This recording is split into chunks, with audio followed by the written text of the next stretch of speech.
Welcome to the Train Like a King podcast, your go-to source for all things paddling. Get inspired to hit the water with expert insights and motivation. Visit Train Like a King for training plans, paddles, merchandise, and more. Don't miss out. Follow and subscribe to stay tuned for every episode. Hey guys, welcome back to another Train Like a King podcast episode. On this episode, I'm going to be answering your questions, part 2. Ask me anything. There was a while ago I put up a question box. The last episode I got through a handful of questions and we covered 40 minutes. So this is part 2. I'll do my best to get through the questions. Not sure if we're going to require a part 3. I have my good mic back, so I hope that you appreciate the audio that's coming through. Now, this podcast is available not just on Spotify, but it's also available on YouTube and Apple Podcasts. Both Spotify and YouTube have the audio and the video, so not much to really watch other than me talking to the screen. But if you haven't already, please press subscribe or follow on Spotify or YouTube and leave us a review. Leave us a rating, leave us a review on Spotify, leave us a comment, whatever, if you're listening. It all helps to let me know that you're listening and that we're getting some value to you.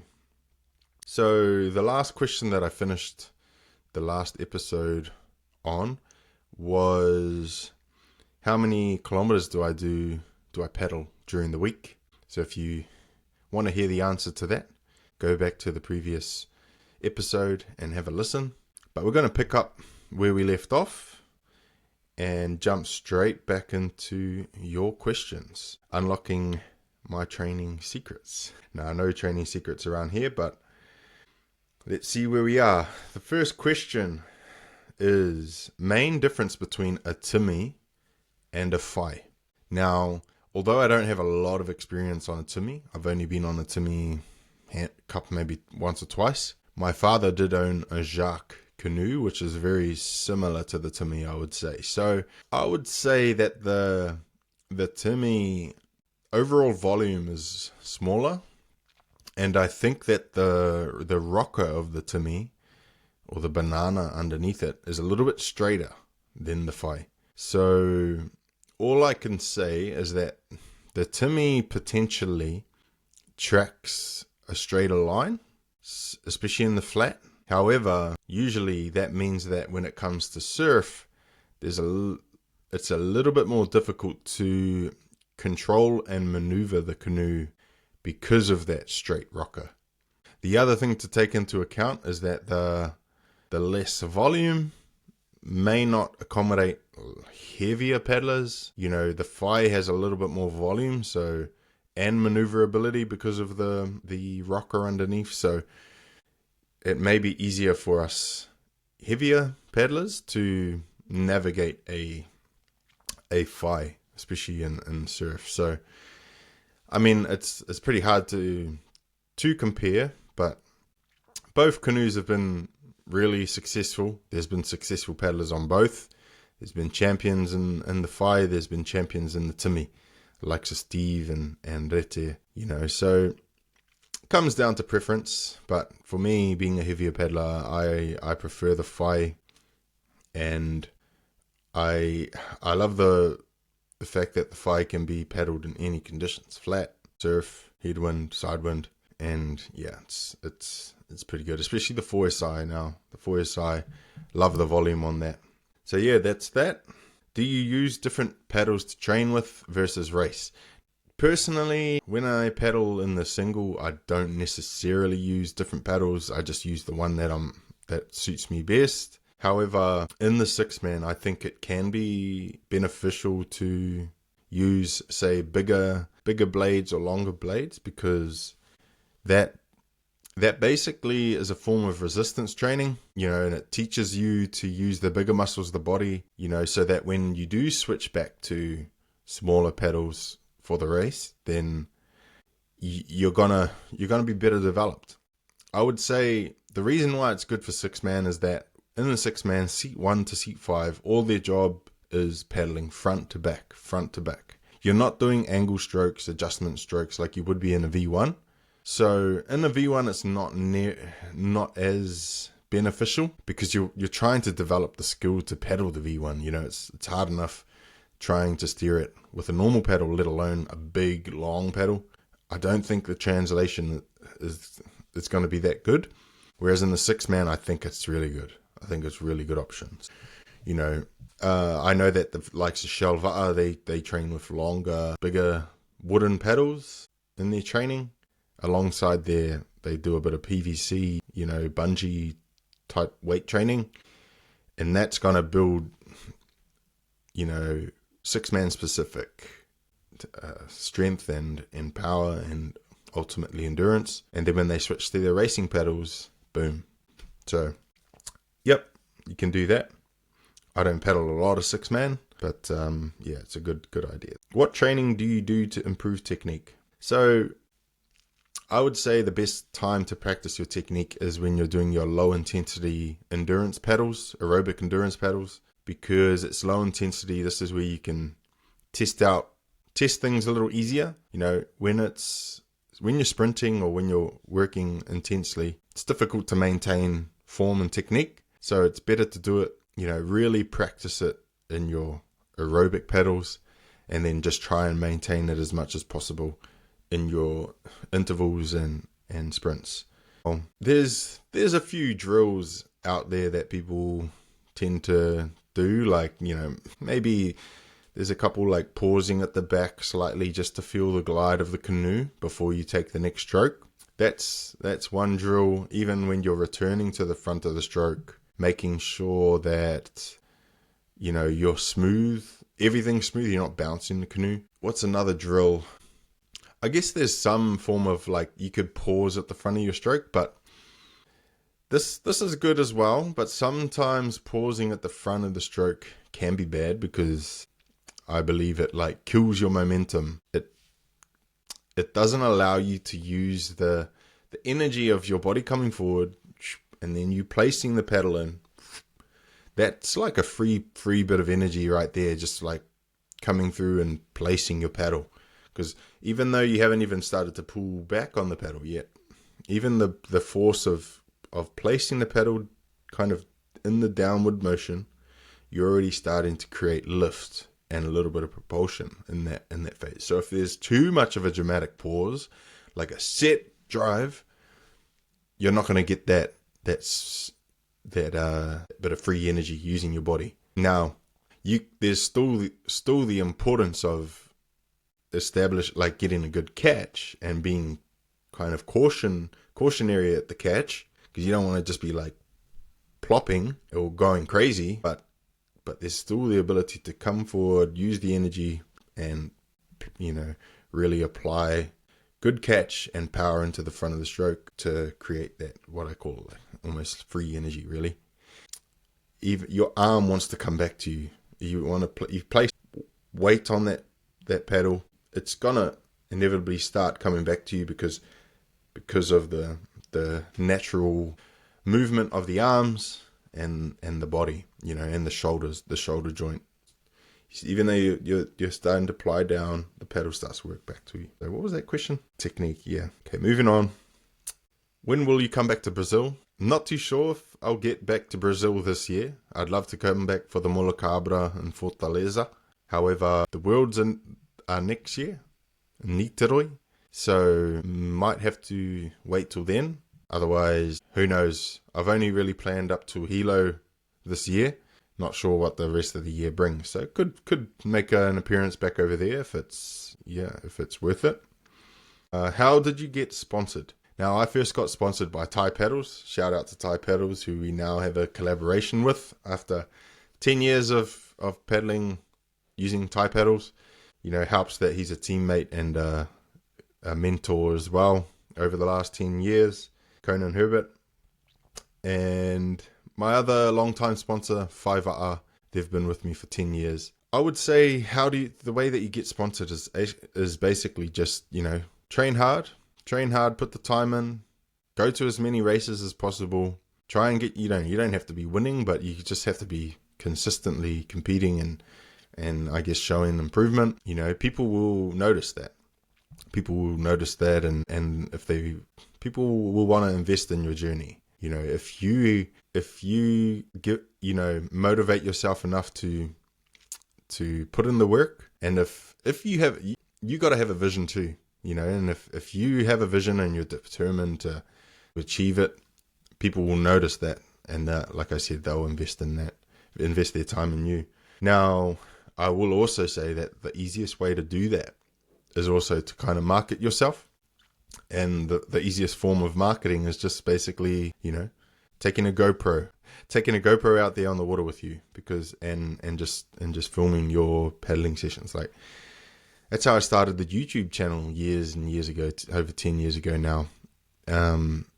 I just would take a GoPro on my down ones. A lot of you listening, the OGs, that's what I do. I used to make some pretty long videos. It's funny, these days it's all short reel type videos, but bringing back some long form videos in the form of these podcasts. So hope you guys enjoy that. But market yourself. Don't be afraid. Don't be like, oh nah, I don't want to film myself and whatever. Like, at the end of the day, there's going to be people who really enjoy watching your stuff, and that's all. That's all that matters. If it helps grow the sport. No sport started off as a professional elite Olympic sport. It all started at the grassroots level, and there are people who help it grow, and there are people who just compete and whatever. But I'd rather be one of the persons that help the sport grow, even though it may not be in my prime. I might be 80 years old looking back and thinking, wow, it's an Olympic sport now. People get paid to do this full time. That's the dream. And it would be good to say that I had a little part in it, even if it is just YouTube videos. Moving on, what's your pace and average beats per minute? I guess that's heart rate on a V1, OC1 for middle to long distances. Pace always changes, Pace changes. Like, people get caught up on, 50 stroke rates per minute. Got to keep that. But if you keep to that, then you're not going to have the ability to produce the power necessary to catch a wave and thus get your speed up. And then you're not going to have the ability to recover from that push if you don't allow your stroke rate to come back down. So rather than having a set pace, it depends what you mean by pace, but in terms of stroke rate, you need the ability to go up, and then you need the ability to come down and recover.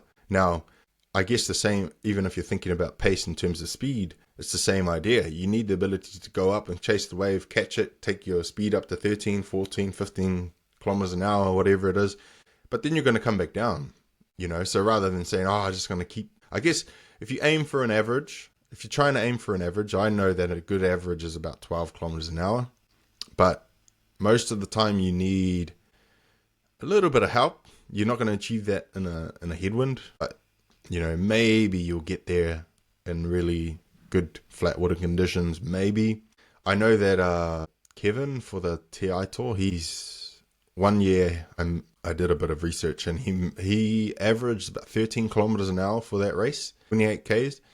However, in the downwind, in order to get that 13 average for the downwind piece, you have to average 15 to 16 kilometers an hour, and then in the headwind you have to average 11. I worked that out, and the difference with Kevin is that he did the same speed in the second lap as the first lap. So he didn't get faster than anyone. Everyone else just got slower in the second lap. So yeah, this is just a little bit of advice there. I know that it's funny that you asked this question about beats per minute, is that actually last night I had a dream that I was on an erg and I was getting tested for my heart rate, and whoever was testing me said, man, you got a really high heart rate, and you haven't even started yet. And it's quite funny because that's kind of me. I've had races where I've had my heart rate chest strap on, and I'm pretty sure I've averaged over 180 beats for the entire race, 2 hours plus.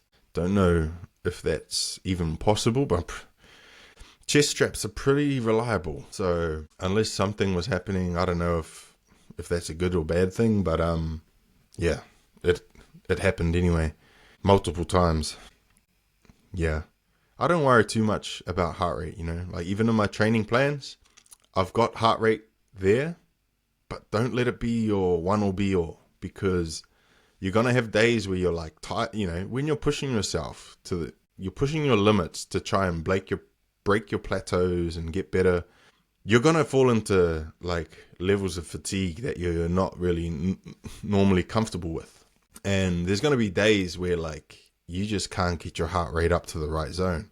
But that doesn't mean that you shouldn't be out there putting in the work, So don't stress if you go out for a session and, it's a zone, you've got to get up to zone 4 for this 10-minute piece or 5-minute piece, whatever, and it doesn't happen.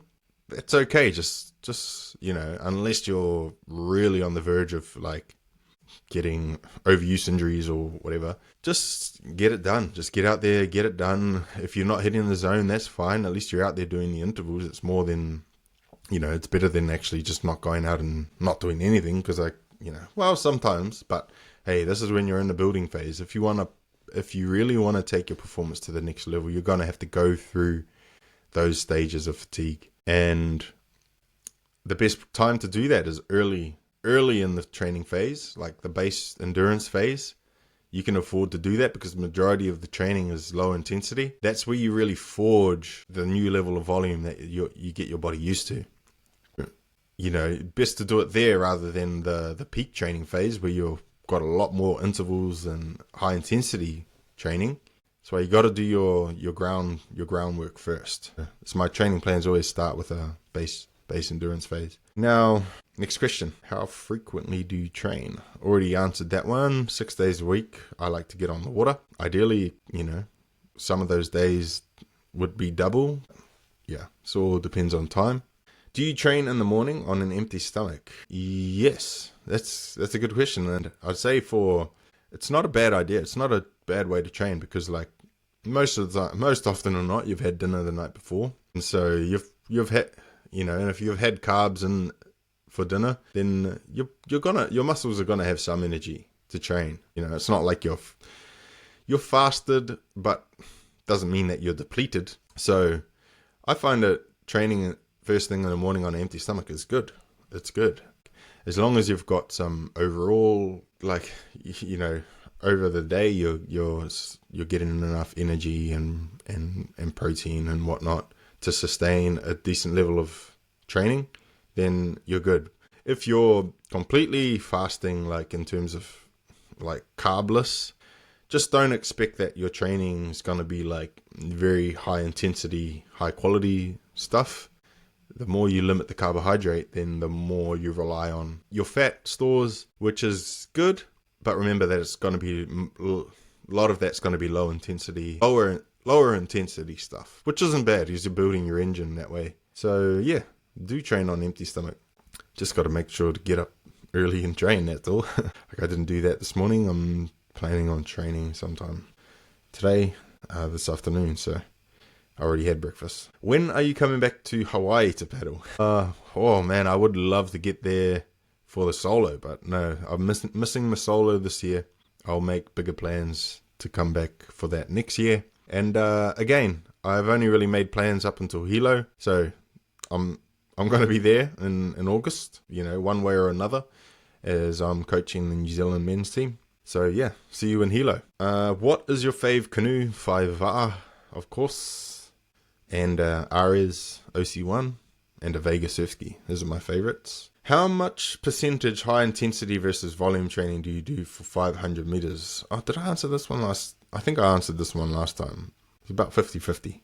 Here we go. I'm trying to find some questions that I haven't answered. And I know I've got some on my laptop, so bear with me. I'm just going to pull them up in front of me. These are some of the old ones, and we'll make sure that I don't double up on some of these questions that I've already answered. Breathing techniques while racing / training. To be honest, I don't have like a really specific breathing technique, but like when I notice that I'm really pushing, I just try and really focus on like breathing out, and that's such a simple way to put it, but like either I kind of make it, I don't know. I get this from Tahiti, I think. The Tahitians tend to do this, like they make it known that they're breathing in terms of when they breathe out, you can hear them like, apologies if this is loud, but it's like they all do this type of thing, like whether it's like on the start line of the race, you're just being, you're having some intent behind your breathing out of your carbon dioxide, I guess. And it's kind of helps you to control like a long exhale. They also in Tahiti, they have a call called souffle, which is like breathe. And that means like, it kind of means to go onto your long and strong, but also as you're doing your long and strong, you have to like breathe out with it. So that's the only real breathing technique I have. I don't necessarily try and match my breaths to my stroke, because especially when the stroke goes really high, although I have heard some breathing, coaches talk about that, but yeah, I don't know. It's a bit like heart rate. You want to try and keep it low as much as possible, I guess. How and when you use your Concept 2 rowing machine in your training regimen. So I use my erg when I can't necessarily get on the water, especially around working days. Like if I'm doing a 12-hour shift, then it's pretty hard to get on the water, unless I'm getting on the water in the dark time. And especially in the winter time, there's just no light left around work. So I'll get up early and do a quick session in the morning on the erg before I go to work. And then I'll either get on the water in the afternoon after work if there's some daylight, or just paddle in the dark. Or if it's really bad, I'll come home again and get another session on the erg. On my days that I'm not working though, then I'll definitely try and get on the water. Unless it's unless I just get caught up and it's just as easy for me to get on the erg. But I advocate for water time for sure, especially if you're new and you're still developing all of the skills required. But for me, the erg is a form of, it helps. It definitely helps. Next question.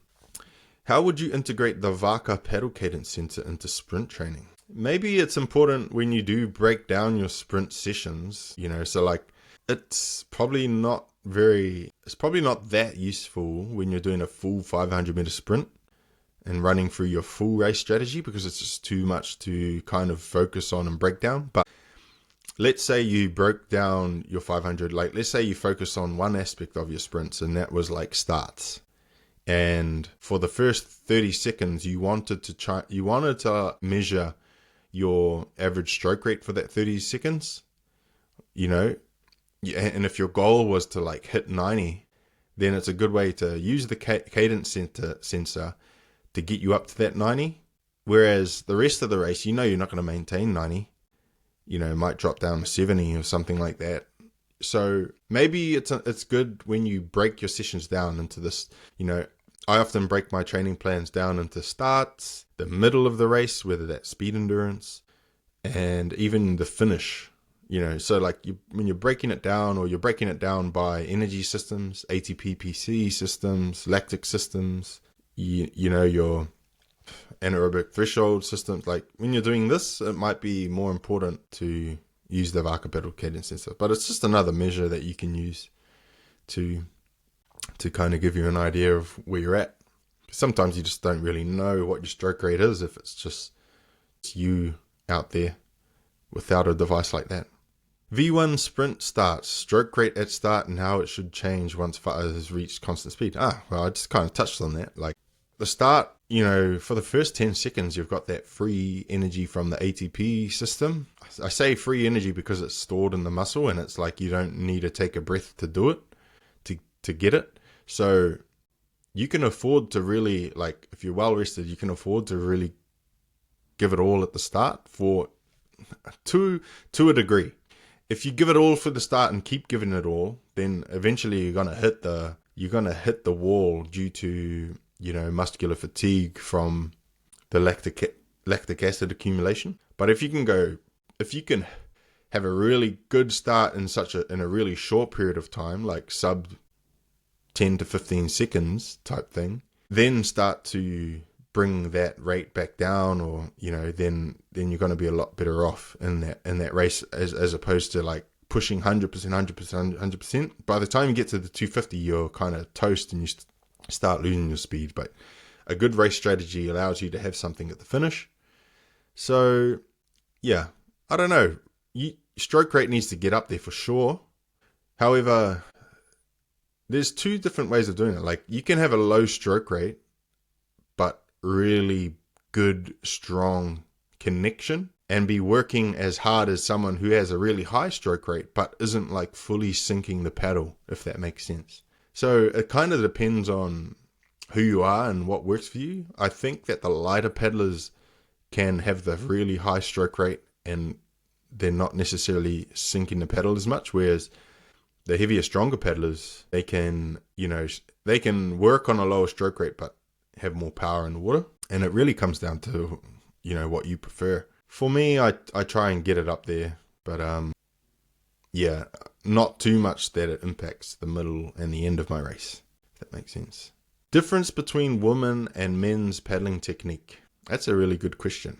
And I, just off the top of my head, like over the years, what I've probably seen to be the case is that men tend to have a lot more upper body strength, and so more like the chest and the shoulders. Therefore, men tend to sit more upright than women, because it's a little bit like, I compare it to like the stand-up paddle.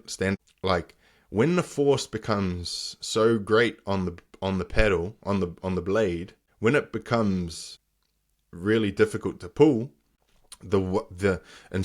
you can't paddle standing upright. You don't have a lot of power, so you kind of have to like lean over and really put your body into it. So I noticed that when you're sitting in a canoe, the men or women who tend to have a stronger upper body in the sense of like chest muscle, shoulders, arms, they can sit upright and kind of focus more on rotation. But men or women, I'll just kind of generalize it. Men or women who lack the upper body strength tend to stay in the like leant over and more kind of work on hunched over so that they can get more of their weight onto the paddle, if that makes sense. Not a bad thing. Both of them are not bad. Like, it's just the way that you derive power. Like, there's no right or wrong stroke. You could learn how to paddle backwards super fast if you did enough time paddling backwards. But yeah, it's still a good question. So I don't know, if you are someone that lacks upper body strength, then maybe that's a focus for you. If you're someone that has a lot of upper body strength, then maybe, but you're still struggling, maybe you need to do the opposite. Maybe you need to do a little bit more, leaning into it and using the body. Who knows? It's in the 6-man. It's just important that everyone's doing the same thing. Next question: balancing strength training versus on-water paddling. If you can only train 6 times a week, does paddling trump strength training? My first opinion, yes. Paddling does trump strength training. But I come from a particular viewpoint. Like, for me, I always say this, like, I'm naturally strong. So I don't know what it's like to be like 60 kilos and strength is my weakness. So who knows? For a paddler that is 60 kilos, maybe a bit of strength training, once or twice a week is more important for them to really close that gap. Because let's say paddling on the water is highly aerobic, unless you're doing like 10-second, 30-second sprints, or maybe you're doing resistance training on the water. However, otherwise it's quite aerobic. So pretty hard to develop strength, pure strength, Obviously strength isn't the end all be all, it's power is the end all be all, or power endurance. So maybe it is a little bit more important. And if if you can't get on the water 6 times a week, then gym is better than nothing. 3 waters and 2 gyms is better than just 3 waters, water training. So it does depend. It does depend. Sprints are more sprints, definitely strength training is more important. 6-man paddling, strength training is more important. However, don't forget to get that on-water specific stuff, especially in the last few weeks leading into a race. Okay, we are currently sitting at 35 minutes. So I'm going to do one more question, and maybe we'll have to do a part 3 for this because, Difference in training for 30-year and 60-year-old paddlers. Injury prevention for aging paddlers. Thanks, Tupu. Thank you for the question. It's an interesting one. So the only experience I have is I'm 30, and I can paddle 6 days a week, 10 to 11 hours a week on the water, add in a run and a couple of gyms in there, and that's a pretty big training week for me. That's near peak load, I'd say, for me at this point in my life. My parents are both 60 plus. My father's 65, still training, still competing. So is my mother, still training, competing. They're both doing Hilo this year. Now, I know that they probably aren't quite getting full 6 days on the week water time. However, I know that they can do at least an hour a day, whether that's on the water or sometimes I got them an erg as well. So sometimes they'll do a session on the erg around work, and sometimes they've got the mokos, the niece and their grandchildren around, for the weekend. So they get their session in the home gym or on the erg. Yeah, I mean, the way that I write my training plans help to cater to all different levels. So like I have the novice plan, the intermediate, advanced, and elite plan, and that just basically scales it's the same training plan, just different volume. Like, so you still go through all the same phases and that is just, can you paddle 3 times a week or can you paddle 6 times a week? That's the difference. So, as long as you're not doing anything crazy, like lifting crazy weights too early, you're not just increasing your water time really quickly. As long as you're starting at your level and slowly progressing, then you should be all right. So, yeah, if my parents 60 plus can, still paddle, like my dad came down and did the 30k race on same 30k race that I did with his team. You know what you can do. But yeah, listening to the body is important. Doing the right exercise, technique in everything. Technique on the water, but also technique in the gym too. It's easy. The number one place that you're going to get injured is in the gym, I'd say. In the gym. And it's usually because you put the weight up a little bit too much. Because you just want, you're thinking more is better.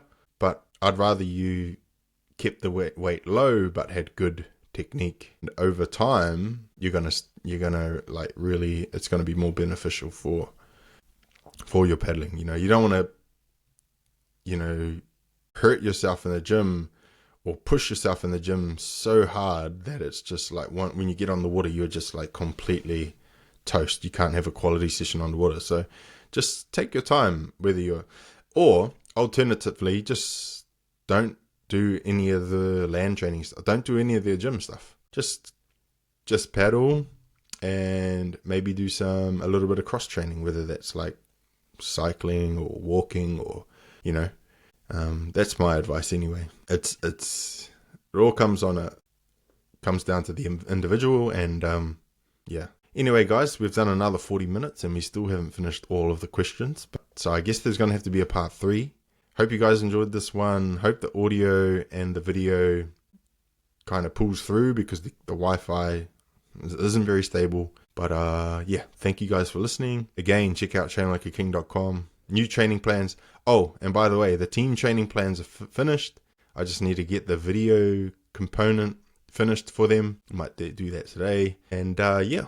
we'll have the team training plans ready for you guys for those of you training for Hilo or any other race, maybe the Molokai, maybe a local race in your home country. The training plans are only available in 16 weeks. Because if you're really planning to do a race, you may as well make the most of it and plan early. Don't just 4 weeks, not just going to prepare for 4 weeks as a team. 16 weeks minimum. It's an elite plan, but you prescribe yourself the volume. Because I want to give you what's truly possible, something that you can kind of put on your wall in your club and be like, this is all, if you did all of the sessions, great, but you don't have to. If you're a novice, you can do 2 to 3 of these. If you're intermediate, you can do 4. Advanced, you can do 5 of the 6. And then if you're the elite of the elite, you can do 6 plus. So that's how the team training plans will work. And, look forward to getting those out to you guys. Thanks for listening. Catch you guys on the next episode.